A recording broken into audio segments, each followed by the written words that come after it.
Hello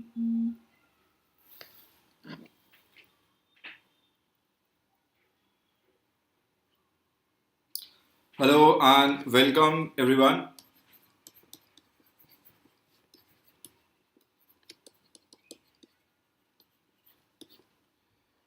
Good evening everyone. स्वागत है आप सभी लोगों का. So very warm welcome to all of you.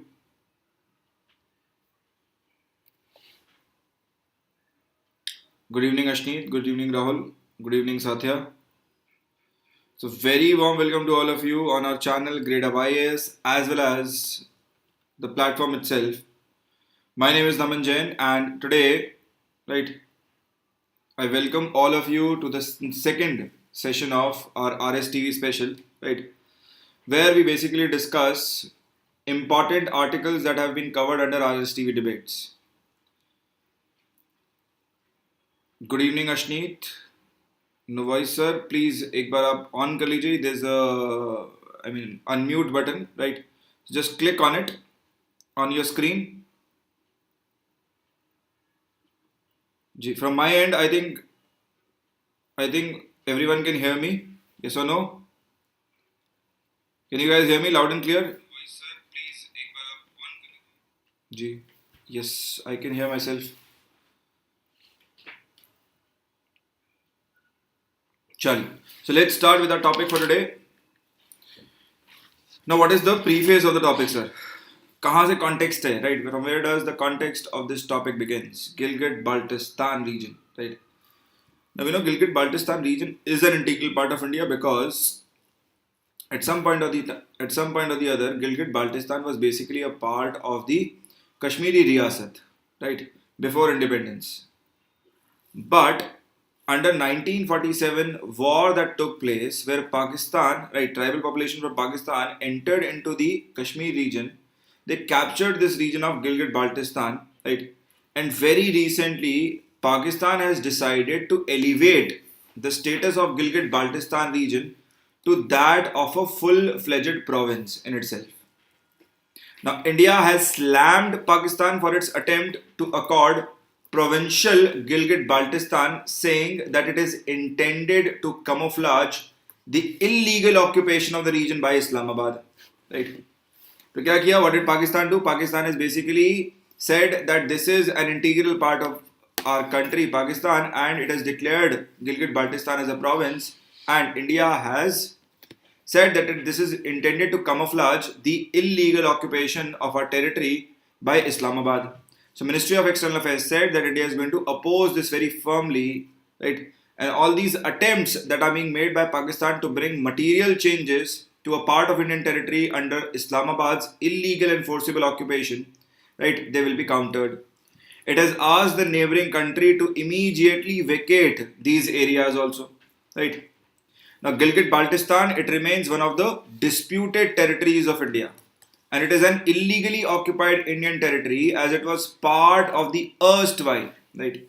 Starting from 1947, before that also, it was a part of the princely state of Jammu and Kashmir Riyasat as it existed in 1947 when this princely state of J&K was assessed into territory of India, right? So since its accession into India, it has been a part of our territory. Okay, so this is the context of the entire article. Next, looking at the location of the territory, this is the northmost territory which is administered by Pakistan today, providing the country's only territorial frontier and thus a land route with China where it meets the Xinjiang Autonomous Region. Okay, Xinjiang, I think you must have heard about it, Uyghur Muslims, right? So it meets with the Xinjiang Autonomous Region, right, through this northmost Gilgit-Baltistan territory. Now, what do the people of Gilgit-Baltistan demand? See, since the very beginning, right, since 1947, people of Gilgit-Baltistan, they haven't seen what India is. They don't know what is the setup of India is. They don't know what kind of freedom and what kind of constitutional framework we have adopted, right? And they have also been deprived of all such infrastructure facilities by Pakistan also, right? So over the period of time, these are generally हाँ बिल्कुल PoK ही है ये, Pakistan occupied Kashmir ही है, right. Swati Bhalerao, absolutely right. So the demand of Gilgit-Baltistan has been to include it into Pakistan. Now there's a reason for it. आप कहेंगे sir ऐसे कैसे मांग कर रहे हैं? See the problem here is that the original Kashmiri population was displaced out. उनको तो रेप कर दिया, मास मर्डर कर दिया उनका तो, right? And instead this tribal population which came from Pakistan, it was systematically made to live in this region, right? Now due to this fact, over the period of time, these are non-Kashmiri ethnicity people. ठीक है? So they have been demanding for years that it should be made a part of Pakistan since there was no connect with India. And these people, they belong to several non-Kashmiri ethnicities and they speak various languages and none of these are Kashmiri. कितनी सही बात है ना? तो कहानी उल्टी पड़ गई है, बिल्कुल ही उल्टा है कहानी यहाँ पर, right? These people have been demanding to be included into Pakistan. Obviously बात है, they will, because this is nothing but the tribal population that once attacked Kashmir, right, in 1947. Now why is there a move for this demand? So the plan to grant provincial status gathered speed, Gilgit-Baltistan provincial status gathered speed over the last 1 year. Why? Because in the last 1 year, India passed reorganization of Jammu and Kashmir bill, right? It became an act under which Kashmir and Ladakh autonomous regions were created out, right? So 2 union territories were created out and Article 370 was done away with, right? So after Article 370, abrogation of the Article 370 by India, right? On August 5, 2019, this basically gained more and more demand over the period of time. And thereby, there is such hurry to basically declare Gilgit-Baltistan as a province by Pakistan also. Now, Pakistan is doing it due to internal politics also and pressure of China. Because of this region is completely integrated in Pakistan, then China is going to have much more accessibility and control of the entire region. Simple सी बात है ना? Okay, so Ashish Raghav is asking me, can we take this area from Pakistan by making a treaty? Sir, Pakistan is not ready to talk on anything, na? Right? Talk कब होती है? Talk is when the two parties are willing to negotiate, right? So over the period of time, we haven't seen negotiation with respect to this part, right? And thereby this still remains a major problematic area. And if you remember, back in 1972 war, we had declared, right? 1972 war, we had declared line of control with Pakistan.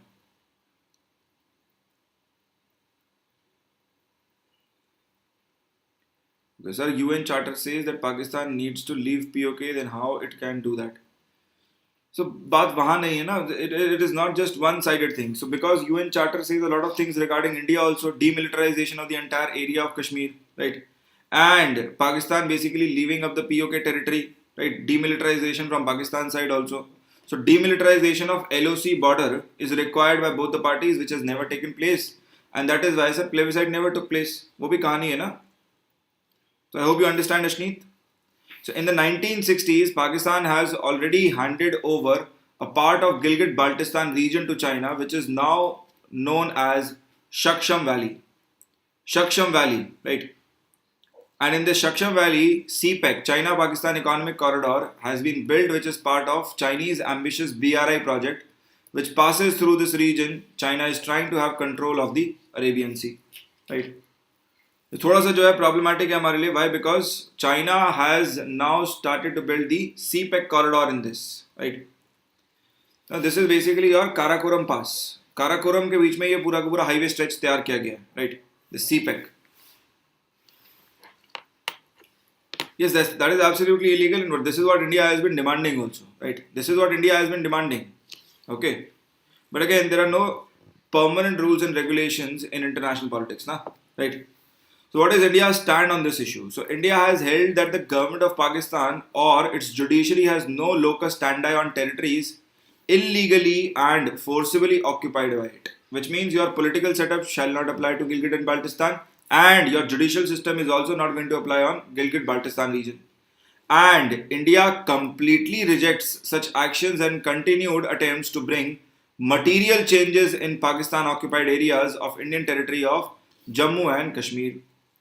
Now, while protesting Islamabad's effort to bring material changes in Pakistan occupied territories, India has held that Pakistan should immediately vacate all these areas under its illegal occupation.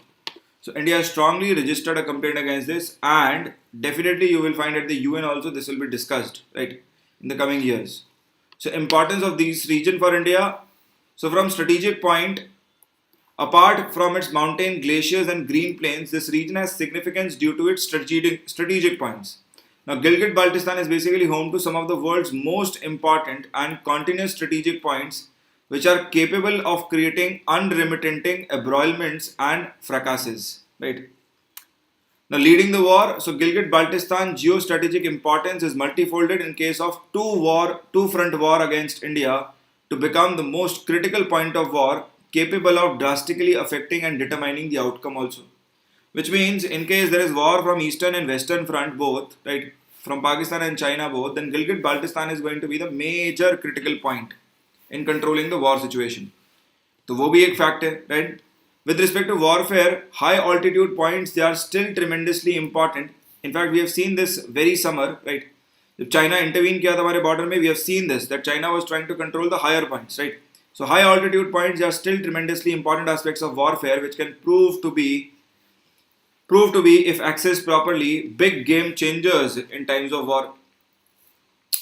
Now, countering China, uske liye bhi important hai. So, in terms of countering China, the region is the key to destruction of Chinese influence in South Asia and the string of China, Pakistan's pearl necklace, and also the Brahmastra for India against China.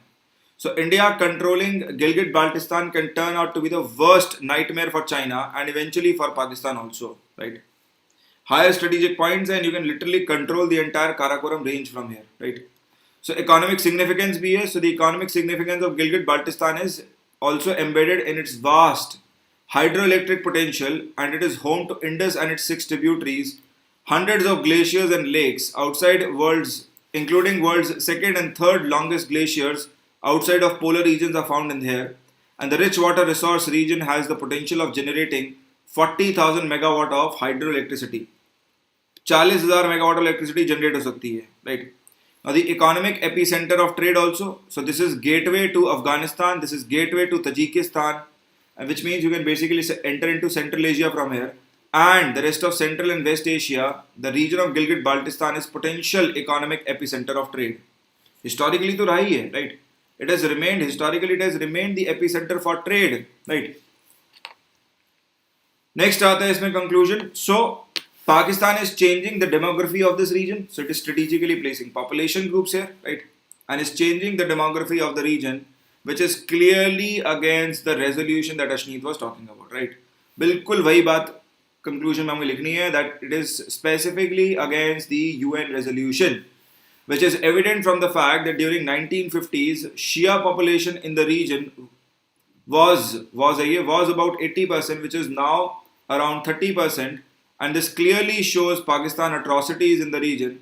There is a complete demographic takeover of the region by Pakistan, and India needs to support the separatist elements of the region by covert support to these people, right? Now, India should also spread the news about this region and brutality which is inflicted by Pakistan with the support of China, and India should talk with the minded countries to tackle this issue. Okay. Also, more communication programs should be taken up in this conflicted region. There is a threat of dual front war with China and Pakistan, and if it happens, then India has to reshape its security doctrine. We have to build on our capabilities, and India needs to build its capability along with close cooperation of like-minded countries. Okay? So territory भी important है, बताना भी ज़रूरी है पूरी दुनिया को, and with this, we need to build strong partnership with like-minded countries like Japan, South Korea, right? To counter the influence of China in the region, definitely, right?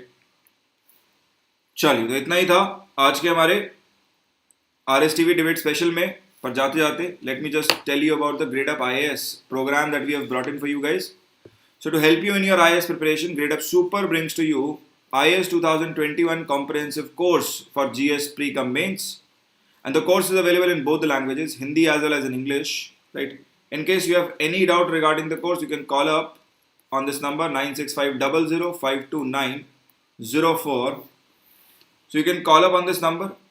Ji Swati, absolutely 15 minutes में पूरा tutorial complete, right? पूरा debate खत्म. Now what do you get in this course? In this course you get 350 plus classes, live classes, GS pre cum mains, right? 325 plus PDFs, 5000 plus practice questions, additional classes on Yojana, India Yearbook, Kurukshetra, magazine and CSAT classes also.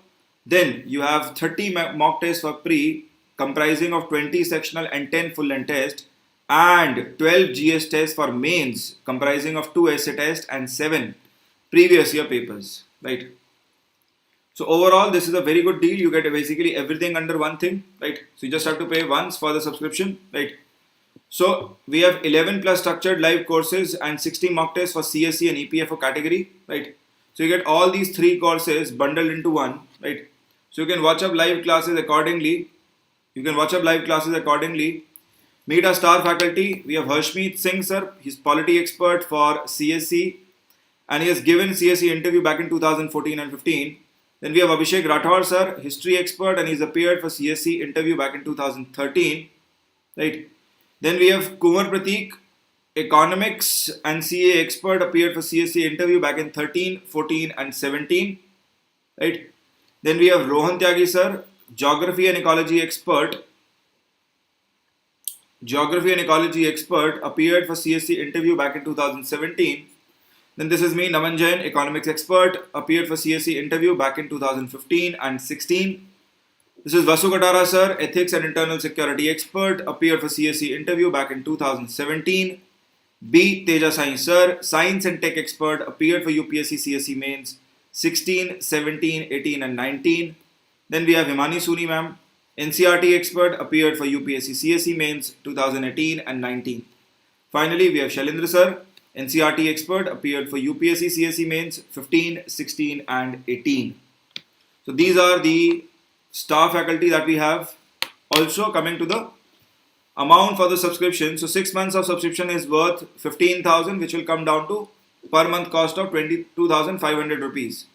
12 month subscription is worth 21,600, and per month cost would be down to 1,800 rupees, whereas 24 month subscription will be 27,000 rupees and per month cost would be 1,125 rupees. Okay. तो ये तो है sir subscription cost. You can choose accordingly, right? Whatever is your wish. Also, other than this, we have started certain daily classes on Gradeup app and Gradeup IAS channel also, right?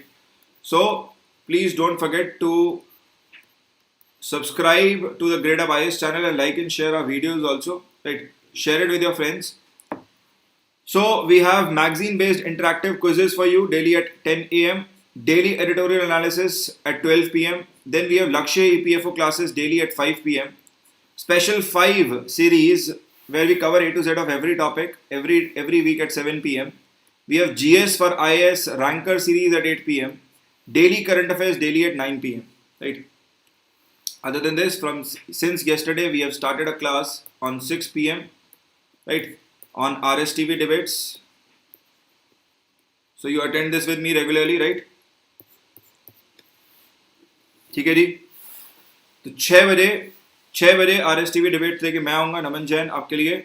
So hopefully I'll see you guys regularly in the classes, right? So do stay tuned. Thank you very much for attending the class. Stay in good health. Stay inside your home. I'll see you guys soon. Till then, take care. Have a great day.